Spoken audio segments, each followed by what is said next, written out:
বিসমিল্লাহির রহমানির রহিম। আসসালামু আলাইকুম ওয়া রাহমাতুল্লাহি বারাকাতুহু। দেশে বিদেশে জাতীয় পার্টির সকল নেতা এবং সমর্থক কর্মীদেরকে আমার আন্তরিক সালাম এবং শুভেচ্ছা। আমি জাতীয় পার্টির ঐক্যের জন্য আমি অনেক দিন চেষ্টা করেছি। আমার শেষ ভিডিওতে আমি বলেছিলাম যে শর্তহীন ঐক্য হলে আমি চেষ্টা করব। তার কারণ জি.এম. কাদের সাহেব যখন দায়িত্ব নেন এরশাদ সাহেবের মৃত্যুর পর, তখন থেকেই উনি আন্তরিকভাবে চেষ্টা করেছেন দলকে ঐক্যবদ্ধ রাখার জন্যে, এবং জাতীয় পার্টির সিদ্ধান্ত জাতীয় পার্টির মঙ্গলের জন্য নেওয়া হবে। কোনো অবস্থাতেই কোনো দলের লেজুর ভিত্তিক যাতে না হয় সেই চেষ্টা উনি বরাবরই করেছেন। কিন্তু তারপরও কিছু নেতার কারণে উনি এগুলো করতে পারেননি। দলকে ঐক্যবদ্ধ রাখা এবং দলের মধ্যে যাতে অন্য দলের দালাল না ঢুকে সেই চেষ্টা উনি করেছেন। এবং প্রথম থেকেই তৃণমূল বরাবরই শতভাগ জি.এম. কাদেরের সাথে ছিল।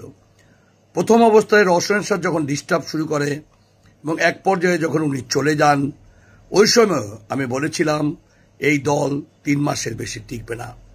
এবং এরপর যখন এখন নতুন করে আবার সংকট তৈরি হলো, সেই সময়ও আমি বলেছিলাম যে জি.এম. কাদেরের বাইরে কোনো নেতৃত্ব নাই এবং জি.এম. কাদের হচ্ছে জাতীয় পার্টির শেষ ভরসা। এর বাইরে যারাই যাবে তারা অনেক বড় নেতা হতে পারে, কিন্তু যখন জি.এম. কাদেরের বাইরে যে জাতীয় পার্টি করবে তারাও কিন্তু জিরো হয়ে যাবে। এবং আমি দেখতেছি এখন আমার কাছে যা মনে হয়, আমাদের দলের অনেক নেতাকে নানা ধরনের লোভ লালসা দিয়ে তারা তাদের সাথে ভিড়ালেও তৃণমূল এবং জেলা পর্যায়ে কোনো নেতা কিন্তু তারা নিতে পারেনি। এবং গতকালকে যে মাননীয় চেয়ারম্যান জি.এম. কাদের সাহেব সারা বাংলাদেশ থেকে জাতীয় পার্টির জেলা পর্যায়ের নেতাদেরকে ডাকলেন, আমি দেখলাম যে প্রায় 60টির উপরে জেলা সেখানে উপস্থিত ছিল। আমি ব্যক্তিগত একটি কারণে বিআরটিতে আটকে যাওয়ার কারণে আমি ওই সভায় উপস্থিত হতে পারিনি, কিন্তু আমি আলাপ আলোচনা করে যা দেখলাম তাতে সব জেলাই এই প্রোগ্রামে অংশ নিয়েছে। এবং আমি দেখতেছি যে যারা আলাদা হলেন তারা আলো ছড়াবার আগেই কিন্তু আপনারা নিভে যাচ্ছেন, এবং আমার কাছে মনে হয় নিভেই গেছেন।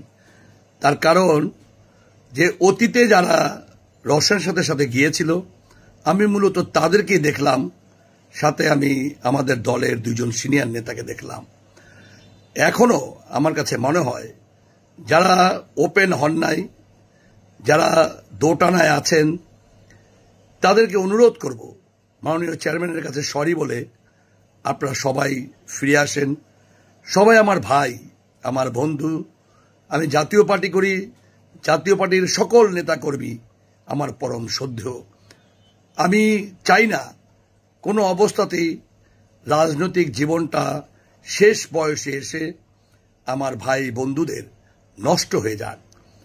আমি যখন এই ঐক্যের প্রচেষ্টা শুরু করি, বিনা শর্তের ঐক্য কিন্তু জি.এম. কাদের সাহেব রাজি ছিলেন না। আমি 3-4 বার উনার সাথে আলাপ করেছি, প্রত্যেকবারই আমি উনার কাছে না শব্দই শুনেছি। তারপর আমার একটা বিশ্বাস ছিল বা আমার একটা কনফিডেন্স ছিল যে উনারা যদি বিনা শর্তে দলের সাথে ঐক্যবদ্ধ থাকতে চায় তাহলে যে কোনো অবস্থাতে হোক আমার এই জাতীয় পার্টিতে যারা আমার শুভাকাঙ্ক্ষী আছে, যাদের কথা আমি ইতিমধ্যেই বলেছি, আশুদ ভাই, মনিরুল ইসলাম মিলন,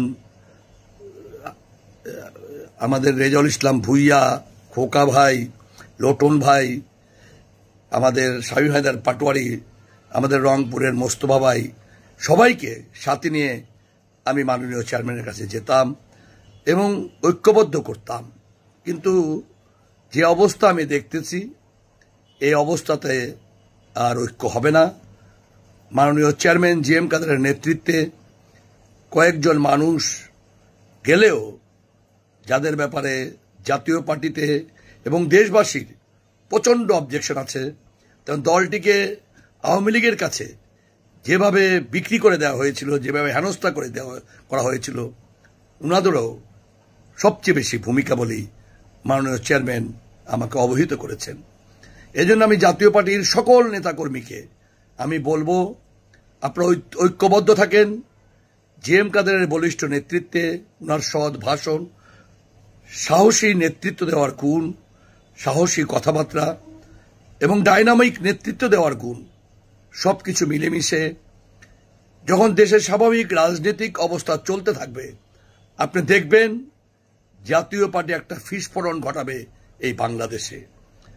এবং সেই বিস্ফোরণের অপেক্ষা জাতি আছে। দেশের যারা নিরপেক্ষ মানুষ, যারা এদেশের দীর্ঘ সময় শাসন ব্যবস্থা দেখেছে, তারা জানে জাতীয় পার্টির শাসন ব্যবস্থার সময় দেশ সবচেয়ে ভালো ছিল। এবং আমাদের যে মাননীয় চেয়ারম্যান জি.এম. কাদের সাহেব একাধিক মন্ত্রী ছিলেন, এমপি ছিলেন, তার বিরুদ্ধে আজ পর্যন্ত কোনো দুর্নীতির প্রমাণ কেউ দিতে পারেনি। উনি একজন সজ্জন ব্যক্তি, উচ্চ শিক্ষিত একজন মানুষ, একজন বুয়েট ফেরত ইঞ্জিনিয়ার, এবং উনার নেতৃত্বেই জাতীয় পার্টি ইনশাল্লাহ ঘুরে দাঁড়াবে। আর নেতার জন্ম দেয় একটি দল, যারা চলে গেছে তাদের জন্ম জাতীয় পার্টি দিয়েছে, জাতীয় পার্টির মাধ্যমেই নেতা হয়েছে।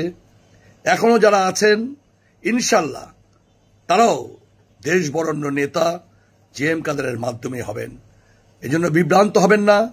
তৃণমূল আপনারা তো আছেনই, বাকি সমস্ত নেতাকে আমি উদ্যোক্ত আহ্বান জানাবো, যারা দোটানায় ছিলেন তারা মাননীয় চেয়ারম্যানকে সরি বলে দলে ফিরে আসেন।